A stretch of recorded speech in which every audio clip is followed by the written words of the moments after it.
Phare solitaire. Salutations, bienvenue sur Vivid Nightmares où vos cauchemars deviendront réalité.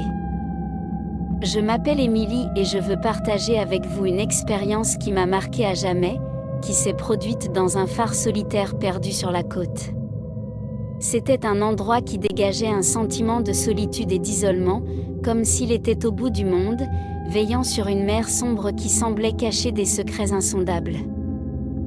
En arrivant au phare, j'ai été surpris par sa silhouette imposante dans le ciel crépusculaire. Ses murs de pierre étaient couverts de mousse et les fenêtres brillaient faiblement dans la lumière du soir. L'escalier en colimaçon qui menait au sommet ressemblait à un labyrinthe dans l'obscurité, m'invitant à plonger dans ses profondeurs. J'ai grimpé lentement, sentant l'écho de mes pas résonner à travers le puits de phare. Au fur et à mesure que je montais, l'air devenait plus dense, chargé d'une étrange électricité qui me faisait dresser les poils de la nuque. J'ai finalement atteint la plateforme supérieure, où le vent soufflait furieusement et où le phare grinçait comme s'il était vivant. L'océan rugissait sous mes pieds, ses vagues s'écrasant contre les falaises avec une fureur priale. J'ai regardé vers l'horizon et le soleil s'est lentement couché, teignant le ciel de teintes rougeâtres qui ressemblaient à du sang versé sur l'eau sombre. C'est alors que j'ai remarqué quelque chose d'étrange. Une ombre, à peine perceptible au début, se déplaçait à la périphérie de mon champ de vision. Je tournai rapidement, mais il n'y avait rien d'autre que le phare et la mer agitée.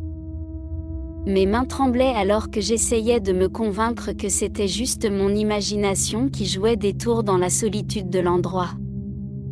J'ai décidé de descendre, mais les escaliers m'ont semblé plus longs que dans mes souvenirs. Chaque pas résonnait d'un écho sourd, et les couloirs du phare semblaient plus sombres, comme si la lumière s'éteignait rapidement. À un moment donné de ma descente, j'ai entendu un murmure. C'était doux et à peine audible, mais cela sonnait dans mes oreilles comme un avertissement. « Tu n'aurais pas dû venir ici », dit la voix, entrelacée par le vent soufflant à travers les fissures du phare. Finalement, j'arrivai au pied du phare, ressentant un soulagement momentané d'être à l'extérieur de cette structure qui semblait emprisonner le temps et l'espace. J'ai levé les yeux et les fenêtres du phare brillaient faiblement dans l'obscurité de la nuit qui planait au-dessus de moi. Depuis cette nuit, je n'ai pas pu me débarrasser du sentiment que quelque chose m'observe encore dans l'ombre du phare solitaire. Une présence qui se cache à la périphérie de ma vision, me rappelant qu'il y a des endroits dans ce monde où l'obscurité est plus que l'absence de lumière. Merci d'avoir regardé cette vidéo, souvenez-vous et rêvez de vos démons les plus profonds. Au revoir. Phare solitaire. Salutations, bienvenue sur Vivid Nightmares où vos cauchemars deviendront réalité.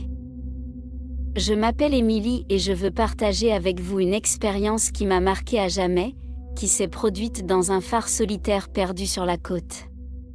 C'était un endroit qui dégageait un sentiment de solitude et d'isolement, comme s'il était au bout du monde, veillant sur une mer sombre qui semblait cacher des secrets insondables.